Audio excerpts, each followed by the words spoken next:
তাহলে আমরা অবশ্যই দাবি করতে পারি।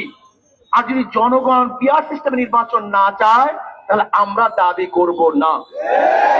কাজে অন্তর্বর্তী সরকারকে বলবো অবশ্যই আপনি রেফারেন্ডাম দেন, গণভোট দেন। যদি জনগণ ডিসাইড করে যে না আমরা পিয়ার সিস্টেম নির্বাচন চাই তাহলে অবশ্যই আপনাকে পিয়ার সিস্টেম নির্বাচন দিতে হবে ইনশাআল্লাহ। যদি আপনি কোনো অবস্থাতে আগেই বলেছেন বক্তাগণ উপরের ইঙ্গিত, যদি উপরের ইঙ্গিতে আপনি পিয়ার সিস্টেম নির্বাচন দিতে গরিবসী করেন তাহলে জনগণ ঐক্যবদ্ধ ভাবে আপনাকে বাধ্য করবে পিয়ার সিস্টেম নির্বাচন দেওয়ার জন্য। জুলাই সনদে আইনি স্বীকৃতি দিতে হবে এবং বিচার দৃশ্যমান করতে হবে। যদি তা না করেন সংস্কার করতে হবে।